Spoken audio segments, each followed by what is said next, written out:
grades are in, and I'm here to give y'all the real tea and also show y'all the receipts. Let's see how Hillsborough County Public Schools measured up. You can use the link that I have posted to look at any other district in the state of Florida, but I'm only focusing on Hillsborough County Public Schools for this presentation. So look at the map of HCPS schools. I want to just zone in on the city, so that's why I took this screenshot of the map. I want you to look at the ABC schools and look at the scale there at the bottom left-hand corner, but I also want you to take special attention to the orange, the red, and the black schools. Why they use these colors to label them, I don't know, but that's just what we have. So I want you to look at these schools. There's a lot of schools that are fitting in this category with the orange, red, and black. And unfortunately, our kids are suffering and our kids are being left behind because of this. And there's nothing that's being done about it. I hear all of this talk, but I don't see anything. I don't see any policies. That's what we need, policies and procedures. Okay? All of these groups, we need special support. Look at this map. All schools deserve to be green. They all deserve to be A schools. And look at the C's, the D's, and the F's that we have in the city of Tampa. So the district grade, according to the Florida Department of Education, Hillsborough County ranks B. I've provided you the historical data of Hillsborough County Public Schools. And when you look at the grade and you look at this historical data, you're like, oh my gosh, the district is doing great there, B, you know? But the data doesn't really encompass the real issues that we're having. If you ask teachers in the trenches, they will tell you that they don't believe that this grade is accurate. So let's continue.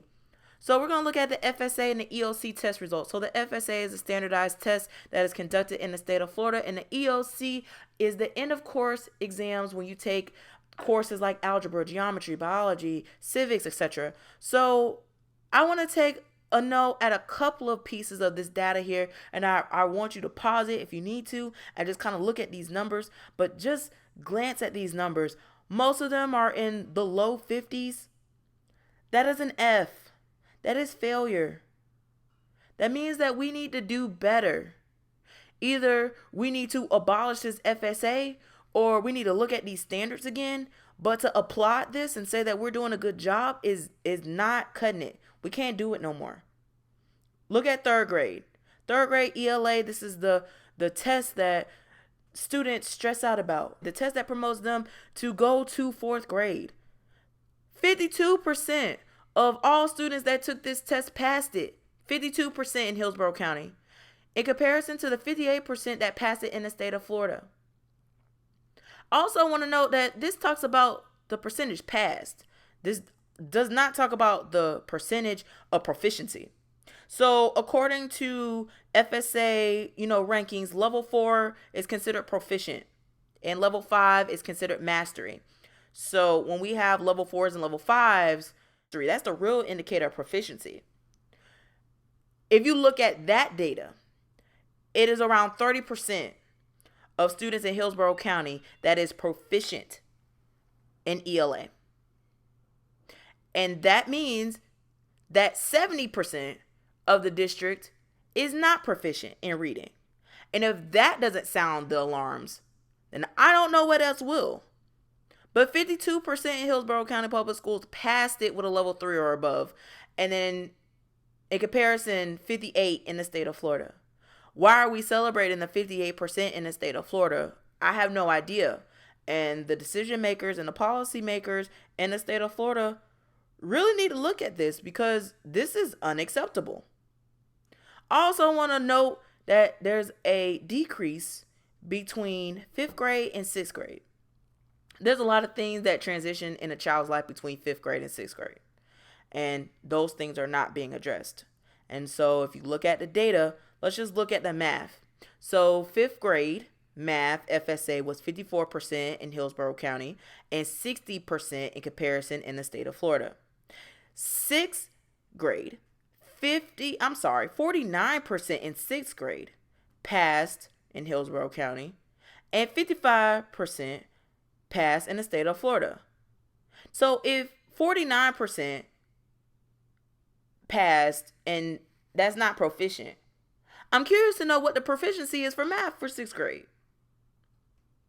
Okay, so then we have the EOC, so you have the algebra, geometry, and pretty much where Hillsborough kind of balances out is where the state does too.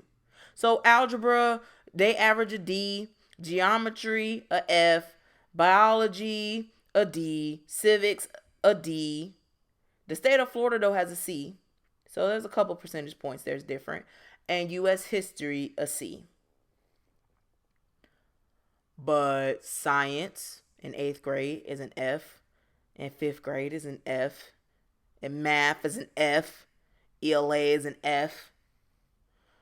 These are the scales they created, folks. We didn't create these scales. They did. So student demographics. So in Hillsborough County Public Schools, we have over 72,000 that are white. You have 45,000 that are black. You have 79,000 that are Hispanic or Latino. You have 8,000 that are Asian. And then you have other groups there listed. And then you have some that are 2 or more races. Now, looking at this chart, I want you guys to look carefully. The Hispanic and the Latino population is the majority of Hillsborough County Public Schools. And is also disproportionately suspended and arrested by police. The black demographic too. So then you have gender, they're pretty much split. 60% free and reduced. Moving on to the teacher demographic. If this don't sound alarms either, then I don't know what else. You got over 10,000 teachers that are white, only 1,781 that's black, 1,782 that's Hispanic, and 485 that's other. And majority of those are female. So really, the district is really underrepresented by the majority of the district. So I pulled the D's and F's, and you can look at the data yourself, but I pulled it. So these are all the D's and F's. I'm going to give y'all a moment just to look at all these names. These are elementary schools, folks. Elementary schools, which is the foundation of education that a kid has. And I want you to look at these schools, and I want you to look at where these schools are. And I also want you to look at the number of minority students and the number of economically disadvantaged students, and also the students with disabilities on each other's campuses.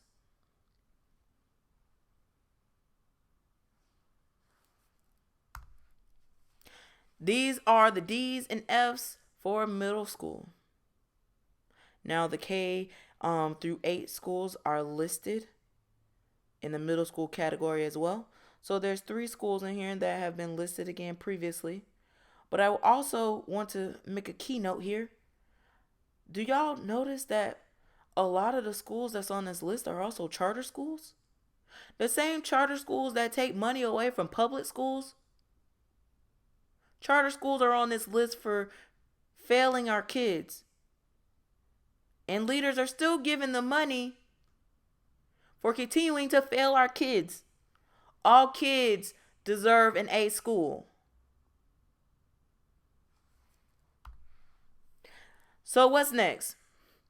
We have a school board meeting, and they are tentatively talking about the budget. So we need to know where they're allocating their money. How do they plan to fix this? The district has still yet to address the issues. They have had workshops and they had all of these things, but it did not come out with executables. It did not come out with anything that was tangible that would actually promise hope and change for the next school year. So the next school board meeting is July 16, 2019, and the public comment starts at 3:30. On the website, they strategically advertise that the school board meeting starts at 4, but technically the public comments that they're supposed to start is at 3:30. They do not air public comments. They have done that strategically. So it is our duty to speak up and show out and show the leaders of HCPS that the community does matter. You matter. Your children matter. But these grades are deplorable. We have to do better. Our kids are failing. Schools are not safe anymore. And we are continually to applaud. And we're saying, yay, we went up a percentage point. But most of the grades that we have here for these tests are F's. This is not anything to applaud, folks.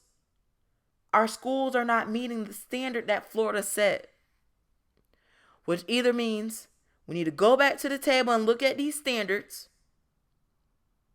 or meet the kids where they at so that they can achieve these standards. However y'all want to make this work, y'all need to do that because y'all are getting paid to do that. But we deserve better. Our students deserve better. Our teachers deserve better. All of our schools deserve to be A schools. So let's show them